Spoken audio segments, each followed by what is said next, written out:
My name is Claire Maddox. I'm 29, and if you had asked me a year ago how I felt about my mother-in-law, I probably would have smiled politely and changed the subject. Because the truth is, it was complicated. Her name was Eleanor Maddox, and for most of my marriage to her son, Ryan, she was more of a shadow than a presence. Not unkind, not warm either.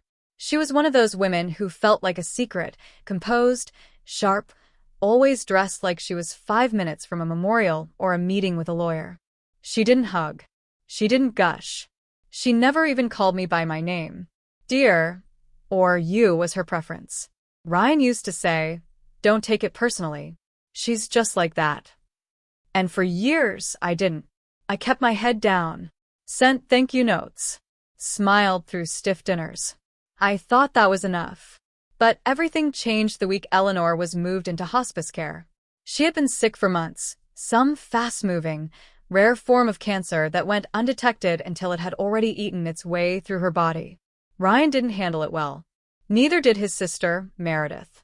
They visited once, maybe twice, and then slowly disappeared into the distractions of their own lives.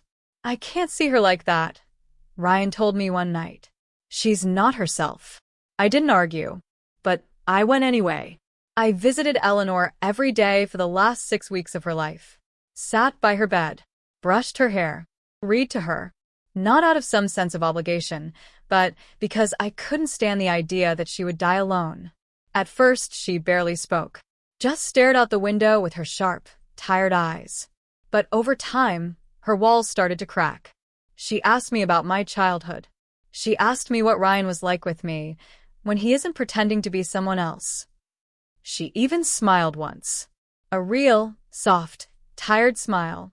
That was the day she asked me to open the bottom drawer of her nightstand. Inside was a letter.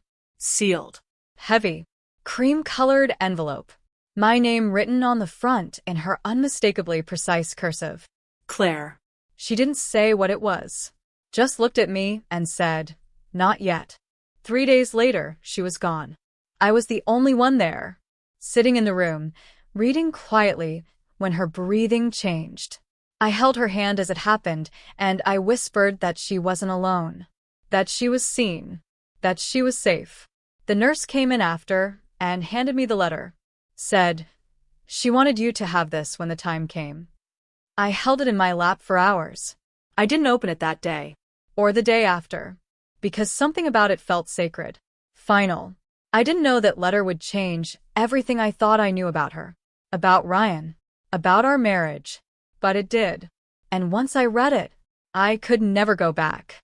The letter sat on my nightstand for 3 days.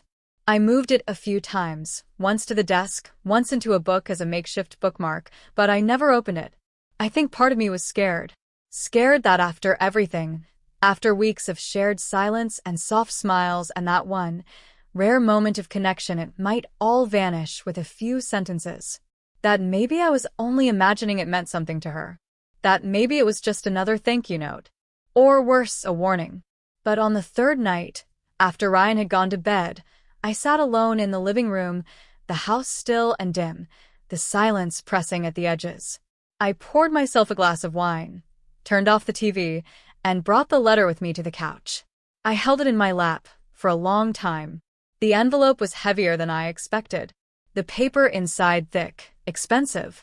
Of course it was. Eleanor had taste even in dying. I broke the seal and unfolded the letter. Her handwriting was steady. No tremble, no smudge. Like she had written it long before her body began to fail. "Claire, if you're reading this, it means I am no longer here. And it means you stayed. That alone says more than anything I could write. I owe you more than I ever gave. That is not a poetic sentiment. It is the truth. You showed up when my own children did not. You listened when no one else could bear to hear the ending. And you reminded me what real grace looks like." I stopped reading. My eyes blurred, throat thick. I hadn't cried since the night Eleanor died. Not because I didn't want to, but because no one expected me to. Not even Ryan. Everyone kept asking how he was doing. No one asked about me. But here in her handwriting was someone finally seeing me. I kept reading. You may be wondering why I wrote this. Why I chose you. There are many reasons, but one most of all. You're the only person in this family I trust with the truth. Ryan is not who you believe he is. He never has been. That may sound cruel, but I have watched my son lie his way through life with a smile so convincing, even I forgot to question it. And Meredith, well, I won't waste ink on her. There are things you need to know about the family, about the estate, and about the person you've married. I sat up straight. The air around me felt suddenly cold. The letter wasn't a goodbye. It was a confession. In the top drawer of my cedar chest, yes, the one no one was ever allowed to touch, you'll find a folder labeled Lockridge. It contains a copy of the original estate plan. You'll notice a few key details that differ from the version Ryan showed you after our last meeting. He doesn't know I made copies. He doesn't know I left them for someone else. He thought I'd forget. He thought I'd be too far gone to protect myself. But I didn't.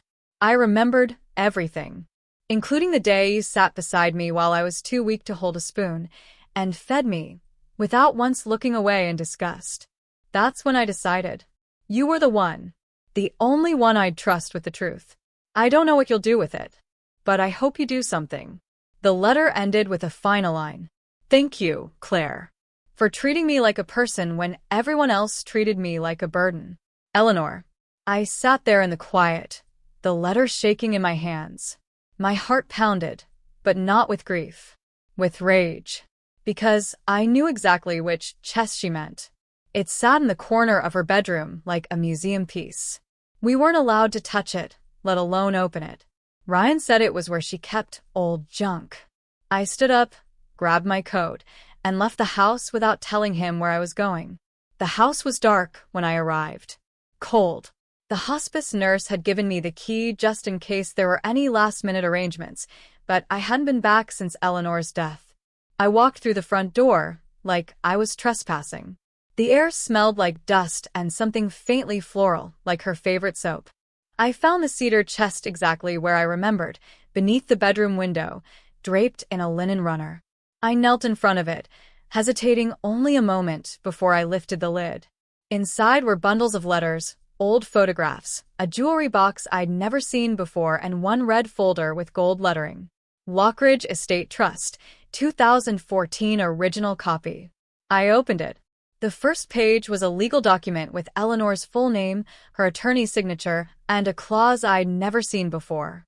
Clause 17B. In the event that Ryan Maddox or Meredith Vaughn, formerly Maddox, are found to have misrepresented, manipulated, or altered any portion of this trust agreement or its execution, the entirety of their inheritance is to be redirected to the secondary beneficiary, Claire Maddox. My breath caught in my throat. Secondary beneficiary. Me. I flipped through the rest of the document, my eyes scanning for edits, inconsistencies. It was notarized, stamped, clear, untouched. This wasn't some scribbled note. It was legal, and Ryan had never mentioned it. I sat back against the bed, heart racing, the weight of the folder pressing against my chest. This wasn't just about money. This was about deception. About what else he may have hidden. About why Eleanor had looked at me the way she did those last few days, not with cold distance, but with purpose. She wasn't just saying goodbye. She was passing the torch. And now I had to decide what to do with it. Because one thing was clear. Ryan lied. About the estate. About his mother. And maybe about everything else too. I didn't sleep that night. I sat in the parking lot outside Eleanor's empty house, the red folder still on the passenger seat beside me. Every word of that letter burned into my brain. I kept replaying things. Conversations with Ryan. Half-truths. Casual dismissals. The way he used to say, "It's just how my mom is," when I questioned why she always seemed so distant. The way he shrugged when she got sick, how he told me, "She's already made her choices. There's nothing left to say." But there was something left. She said it. She left it. For me. And now, I had the truth in my hands, and a husband sleeping in our bed who never expected I'd see it. When I finally went home just after dawn, I moved through the house quietly. Ryan was still asleep, his mouth slightly open, one arm hanging off the bed. He looked peaceful, innocent. I wondered what lies looked like in their earliest form. If they always started this quietly. I showered. I dressed. And I placed the letter and the folder in a small box, locked it, and hid it in the back of my closet behind a row of winter boots. I needed time. I needed proof. So that afternoon, I drove across town to the law office printed on the estate documents, Lockridge and Fellows, Estate Services. It was a small brick building tucked between a bank and a dry cleaner. I felt a little ridiculous walking in without an appointment, clutching Eleanor's folder, like a file of stolen secrets. A receptionist smiled at me politely. "Can I help you?" "I think so," I said. "I was given something by Eleanor Maddox. I believe she was your client." The receptionist raised her brows. "Yes, she was. For many years. I'll check with Mr. Fellows, he's in today." 10 minutes later, I was sitting in a small, windowed office with a man in a charcoal suit and rimless glasses. Mr. Fellows had the kind of voice that made you want to tell the truth. I placed the folder on the desk. "I think something was hidden from me," I said. He flipped through it slowly, scanning each page with growing seriousness. "This is the original version," he confirmed. "And yes, Clause 17B was removed from the most recent documents filed by your husband's legal team." I stared at him. "My husband filed new documents?" Mr. Fellows nodded slowly. "Yes. After Eleanor's health began to decline. We were told she was no longer competent to review or sign. I had my doubts." He looked up at me. "But she left this with you." I nodded. "She wanted me to know." "Then you should. And you should also know that, legally, this document predates the one your husband submitted. And unless there is clear evidence that Eleanor intended to amend this trust and was of sound mind when she did, it's this version that may hold weight." I gripped the arms of the chair. "So, what does that mean?" "It means," he said, tapping the cover, "you may be entitled to everything Ryan and Meredith tried to take." When I got home that evening, Ryan was in the kitchen, stirring a pot of sauce like he hadn't just been exposed as a liar. He looked up, casual, smiling. "Hey babe, everything okay? You left early." I stood in the doorway for a second too long. "Yeah, just errands," I lied. He walked over and kissed my cheek. I forced myself not to flinch. I stared at him. How long had he known? Did he coach Meredith through the same lies? Did they celebrate when they thought Eleanor was too far gone to notice? He had looked me in the eye and said, "She's just cold. Don't let it get to you." But what he really meant was, "Don't go looking deeper." And now I couldn't unsee the truth. Eleanor didn't hate me. She didn't ignore me. She had been watching, waiting. And when the moment came, she trusted me with her story. Not her son. Not her daughter. Me. 2 nights later, I confronted him. We were sitting on the back porch. It was late, chilly, and quiet. The kind of still where even small words echo. I brought out 2 mugs of tea, set his down, then pulled out the letter. Eleanor's letter. I didn't hand it to him right away. I just looked at him. "I went to see your mother's lawyer," I said. Ryan's whole body tensed. "My what?" "Her lawyer. Lockridge and Fellows. Same office where her estate was filed." He set the mug down. "What the hell are you talking about?" I took a deep breath. "She left me a letter. She left me the original trust. The one you changed." His face went blank. Cold. "What letter?" I handed it to him. Watched him read it. Watched his throat tighten. Watched his jaw move. His shoulders shift. "This is *T, he muttered. "No," I said softly. "It's not."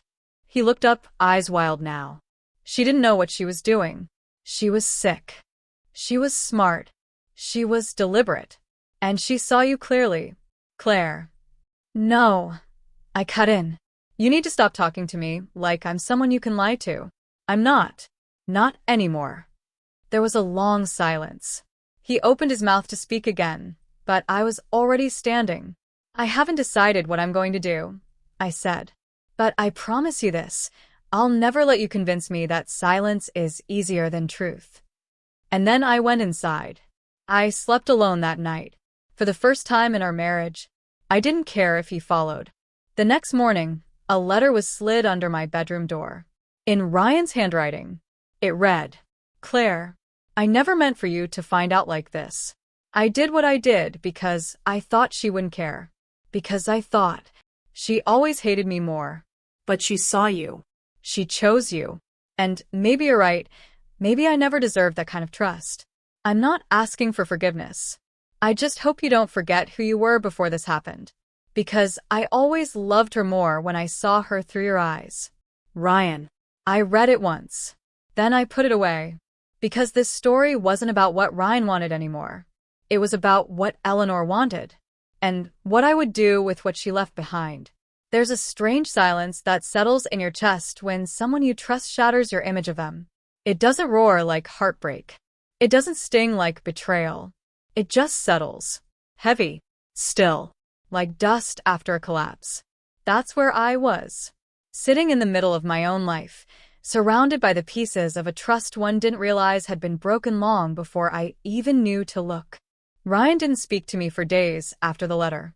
He moved through the house like a guest, polite, careful, avoiding my eyes. He started staying late at work, eating dinner at odd hours, keeping his voice level like we were strangers. But I knew he was waiting to see if I'd burn it all down. Or worse, leave. I didn't do either. Not yet. Instead, I focused on the truth Eleanor gave me. I went back to Lockridge and Fellows. Mr. Fellows introduced me to a new attorney, one who specialized in estate disputes. Her name was Angela Torres, and she had a quiet fire in her that made me feel, for the first time, like I wasn't walking into this alone. We went over the documents. Line by line. Clause by clause. Eleanor had been meticulous. Her original trust didn't just redirect funds. It detailed specific instructions for who should benefit, and how. There were notes, handwritten additions, even a private letter addressed to Angela herself, confirming her mental clarity at the time of writing. The evidence was solid. Angela looked at me over the folder. "If you file this," she said, "you'll trigger a full investigation into the altered documents. It'll get ugly. There may be depositions. Family members might turn on you." I nodded. "I know. Are you sure you want to do this?" I looked down at Eleanor's name on the legal page. She trusted me when no one else would. She gave me her voice. "I'm sure." When Ryan found out I'd retained legal counsel, he didn't yell. He didn't beg. He laughed. "You've got to be kidding," he said, pacing our living room, hands on his hips. "You really want to dig all this up? For her? For the truth?" I said calmly. He stopped pacing. Turn to me. "You're my wife." "Were," I said. "Now I'm your liability." He flinched like I'd slapped him. But I didn't feel cruel. I felt clear. Ryan tried every angle after that. Guilt. Flattery. He even suggested we handle it privately. No lawyers, no drama. But I'd spent years watching him twist stories to suit his comfort. I wasn't falling for another one. One night, Meredith called me. I almost didn't answer. But some part of me wanted to hear what she'd say. Her voice was cold. Flat. "You're unbelievable. Hello to you too. She hated you, Claire. She told me so. You were just the closest one in the room when she started unraveling." "No," I said. "She hated what you and Ryan became. That's different." Meredith scoffed.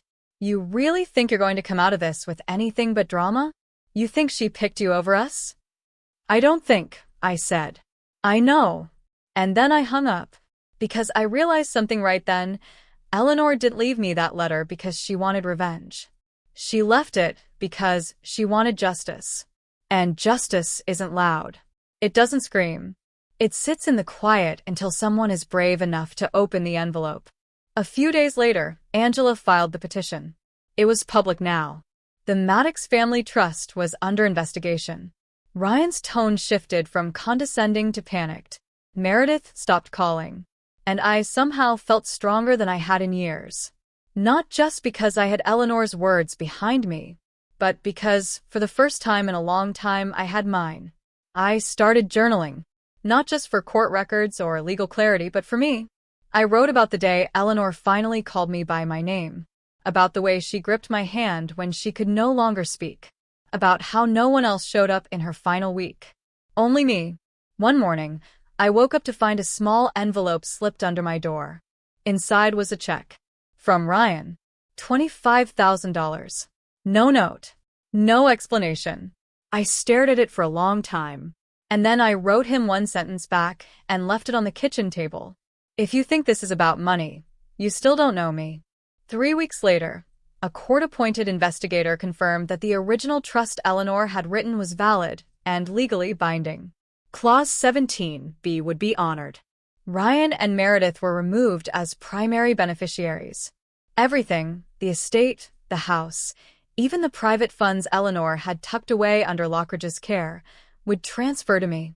The headlines in the local legal blog read, "Daughter-in-law awarded estate after mother-in-law's final letter surfaces." But I didn't feel victorious. I felt vindicated. Like someone had finally whispered, "You weren't crazy. You weren't invisible. You mattered." I visited Eleanor's grave for the first time after the ruling. The headstone was simple. No frills. Just her name, the years, and the phrase, "Still watching." I stood there for a long time, clutching a small notebook I'd started filling with letters I never got to read to her. I opened it and read one aloud. "Eleanor, you were sharp. You were cold. And you were right about all of them. But you were wrong about one thing. You weren't a burden. You were fire. And I'm going to make sure your story keeps burning. Thank you for choosing me. Love, Claire." I left the notebook at the base of her headstone. Let the wind flip the cover. And when I walked away, I didn't look back. Because some goodbyes aren't endings. They're beginnings. After the ruling, the world didn't stop. The sky didn't open. The mail still came. The coffee still brewed. But inside me, something fundamental had shifted. I wasn't just the woman who married into the Maddox family anymore. I was the woman who stood up to it. The woman who said no. And meant it. The estate transfer took weeks to finalize.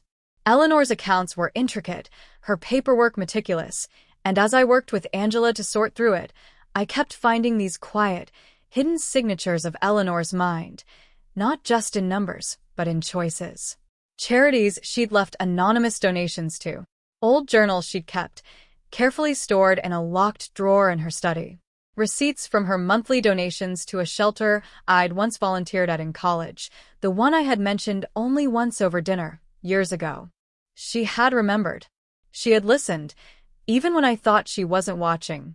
I sat in her office, often during those weeks.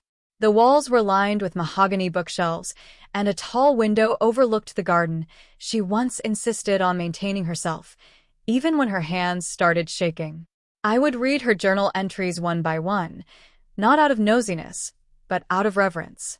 Each entry was dated, signed, and quietly powerful. One stuck with me. Ryan lies with charm. Meredith lies with panic. But Claire tells the truth, even when it costs her. That's the kind of woman who deserves something more than silence. I read that sentence at least 10 times. Because I had spent so long wondering if Eleanor ever saw me. If I'd just been the woman who married her son. A placeholder. A politeness. But now I knew. She hadn't just seen me. She'd chosen me. Ryan moved out 2 weeks after the estate was settled. It wasn't dramatic. He packed his things while I was gone: clothes, laptop, some photo albums. He left behind anything that would have required conversation. The furniture, the lease, the wedding china. On the kitchen counter, he placed his key and a final note. "I'm sorry." "You were right. She deserved more. So did you." That was the last time I heard from him. I didn't cry. Not because I wasn't hurt, but because somewhere deep down I realized I had already lost him long before the letter. Maybe not in an obvious way, but in a slow, unspoken erosion of truth. A man who could alter his dying mother's will could alter the truth of a marriage, too. I just hadn't wanted to see it. But now, I did. With the estate came the house. The one Eleanor had grown up in. The one she fought to keep when Ryan suggested she downsize. The one with creaky floors, ivy-covered brick, and the oak tree out back that shaded her garden like a sentinel. It wasn't just a house. It was her story. And now it was mine too. At first, I didn't know what to do with it. Move in? Sell it? Turn it into something? Then I remembered something Eleanor wrote in the margin of one of her journals. People think legacy is about what you leave behind. But sometimes, it's about who you lift while you're still here. That's when the idea came. Not a museum, not a home, but a place for voices. I started small.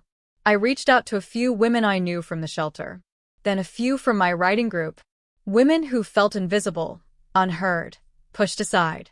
We met in the living room on folding chairs. We shared stories. I called it Eleanor's room. It wasn't official. Not yet. But I knew what it could be. A place for women who were overlooked, underestimated, silenced. And I knew Eleanor would have wanted that.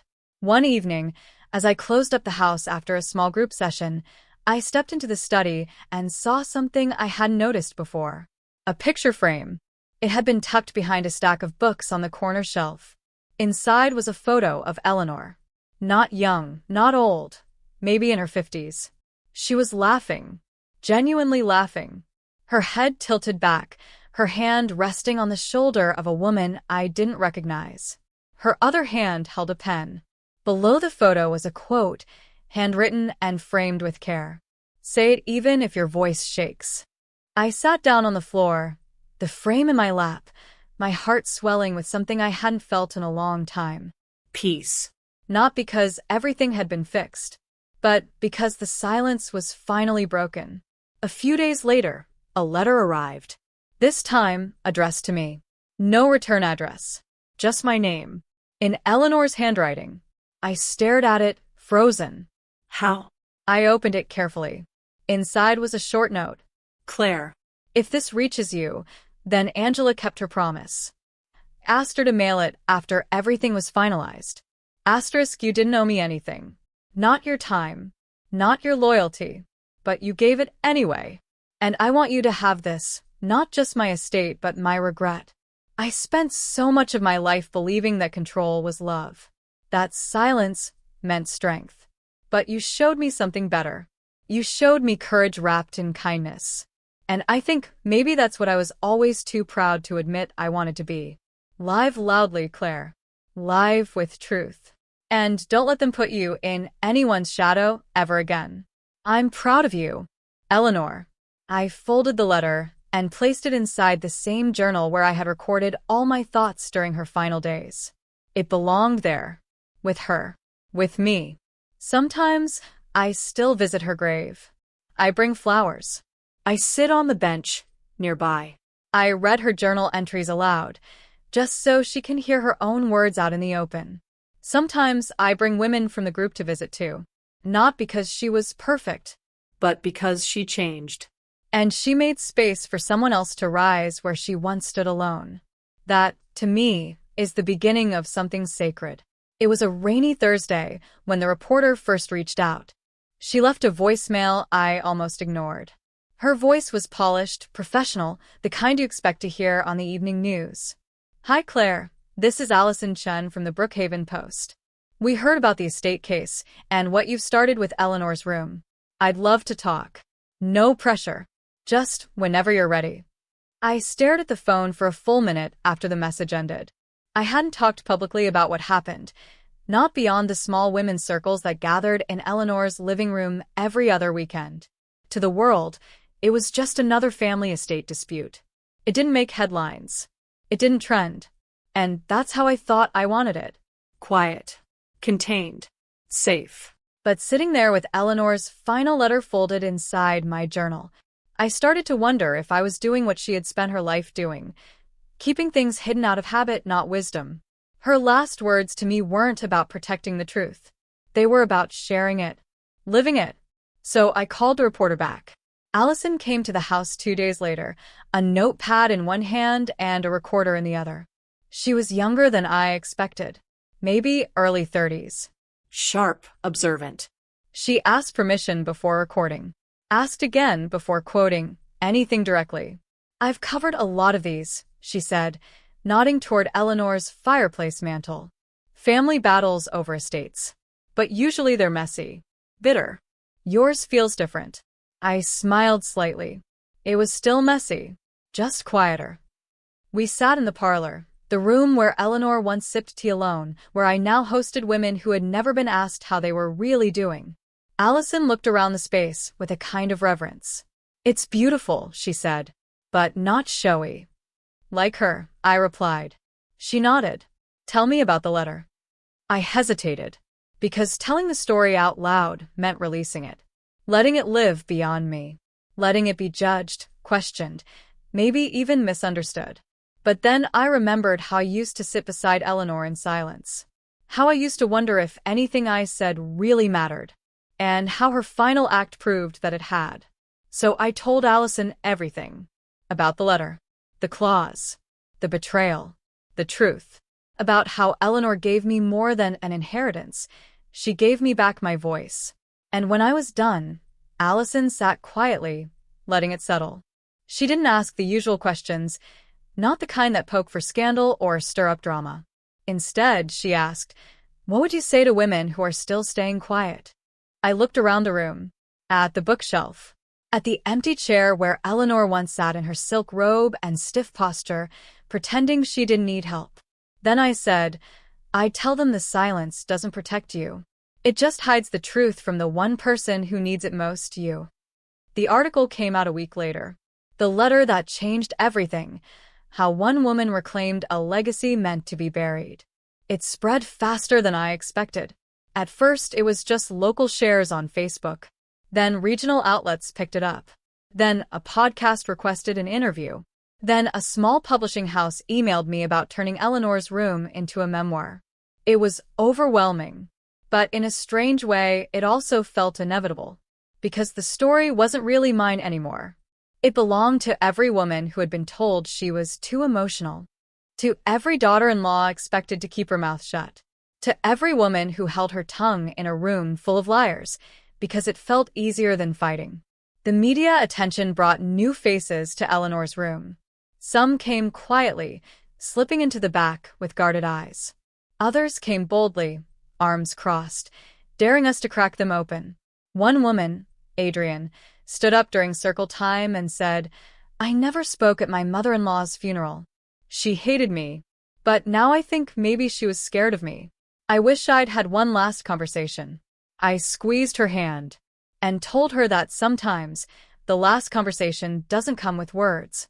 Sometimes it comes with a letter. One afternoon, I found myself reorganizing Eleanor's old bookshelf. I wasn't looking for anything in particular, just feeling the pull of her presence. Behind a row of thick law books, I found a small black notebook. No lock, just plain leather. Inside were notes. Not journal entries, plans. Bullet points. Scraps of ideas. Drafts for something called the Maddox Women's Endowment. At the top of the first page, "For when I'm gone," or "Brave enough." My heart thudded. Eleanor had wanted this. Before the diagnosis. Before the hospice room. She'd been thinking about it. Planning something for women like her.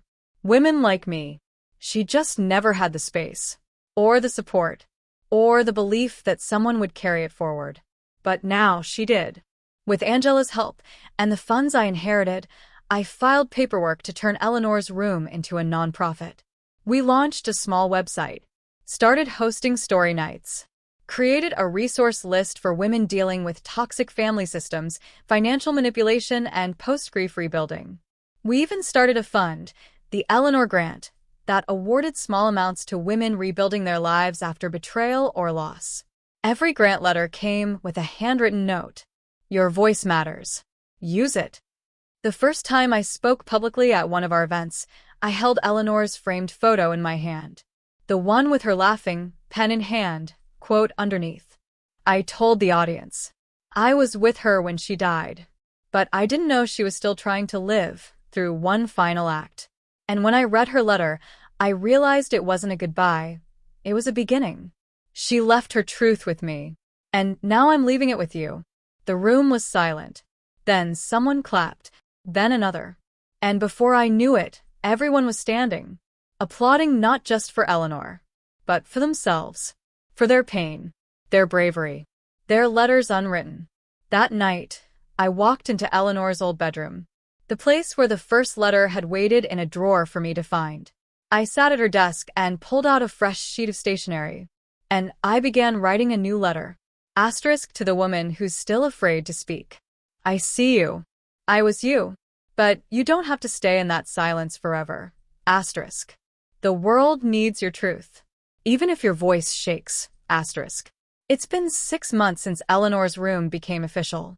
6 months since a dying woman's final letter cracked open a truth that had been hidden behind polite dinners, forced smiles, and empty toasts.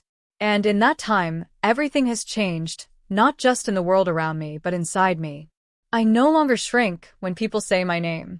I don't walk on eggshells around family I used to tiptoe through holidays with. And I no longer ask myself if I imagine the way Eleanor looked at me that day in the hospice room, because I know now, she wasn't just seeing me. She was choosing me. Choosing someone to carry the weight of her truth when she no longer could. And I did. The nonprofit has grown faster than I ever expected. We've outgrown Eleanor's house, the little garden meetings, the folding chair circles. We now rent a community center 3 blocks away, painted warm yellow inside and filled with secondhand couches, shelves of books, and mugs labeled with words like resilient, loud, truth teller. And we kept her name on the door. Eleanor's room, a place for stories that were never meant to stay quiet. Our mission is simple: help women who've been silenced by family, by fear, by betrayal, find the courage to speak, to write, to own their truth without apologizing for it. Every week, we host story circles. One person speaks. No interruptions. No advice. Just the room, listening. Sometimes it's a woman who is written out of a will by a controlling parent. Sometimes it's someone whose grief was minimized, who was told move on too soon, too sharply. Sometimes it's a daughter-in-law who stayed silent for 10 years in a marriage where her voice was never invited to the table. They come. They speak. And slowly, you can watch the silence unravel from their bodies like a winter coat they no longer need. One Friday evening, after a particularly emotional session, I stayed late to lock up. I was restacking chairs when I noticed a woman still sitting quietly in the corner. I recognized her. Her name was Lacey. Late 30s. Never spoke during sessions. Always arrived early, left late. I sat beside her. "Hey," I said softly. She didn't look at me. Just held a worn envelope in her hands. The edges were soft from being opened and closed too many times. "My mother-in-law died last year," she said, her voice barely audible. She left a letter too, but I couldn't bring myself to read it. I looked at her gently. "You brought it here?" She nodded. "I don't even know why," she whispered. "Maybe just to feel what it's like to be in a room where it's safe." I reached over, rested my hand on hers. "You can open it here. Or not. But either way, this story is yours now. No one else gets to decide what you do with it." She looked at me for the first time, eyes glassy. Then nodded. It wasn't dramatic. She didn't sob or break down. But she smiled. And that was enough. The following week, I got an invitation I wasn't expecting. A regional women's leadership summit wanted me to speak. Not about money, not about legal battles, but about what happens when someone finally tells the truth and is believed. I almost said no, but then I thought of Eleanor, of how she used to sign her journals with a little symbol instead of her name, a tiny feather, a quill, the one I now wore around my neck. So I said yes. And that's how I found myself standing on a stage in front of 300 women, hands shaking slightly, voice calm. I told them the story. Not the legal one. The emotional one. About the kind of betrayal you don't see until it's too late. About the kind of love that arrives not in flowers or flattery, but in the form of a sealed letter waiting in a drawer. About the quiet woman who saw more in me than my own husband ever did. I ended with the last line of Eleanor's final letter. "Live loudly, Claire. Live with truth." And when I said that, the room went silent. Not with discomfort, but with reverence. Then someone stood. Then another. And then the whole room rose to their feet. Not for me, Not really, but for every woman who'd been handed a story and told to keep it quiet. Back at home that night, I sat at Eleanor's old desk. The wood still smelled faintly of lavender and cedar. In the drawer where she once kept her journals, I placed a small leather-bound book of my own. Not a diary. A record. A living archive of women's truths. Their stories. Their letters. Their final words, and the new beginnings they sparked. And inside the front cover, I wrote, "To the woman reading this, if no one has ever told you this before, let me be the first. Your voice matters. Even if they told you to lower it. Even if they rolled their eyes. Even if they said you were being too sensitive, too dramatic, too much. Speak anyway. Because truth doesn't need permission to exist. It just needs someone brave enough to carry it." Asterisk. And under that, I drew a tiny quill. Like Eleanor used to. So no, I wasn't part of her family by blood. But I was the one she chose to carry her legacy. Not in silence, but in story. And every time a woman walks through the doors of Eleanor's room and says, "I have something to say," I smile and whisper, "So did she." And we're still listening.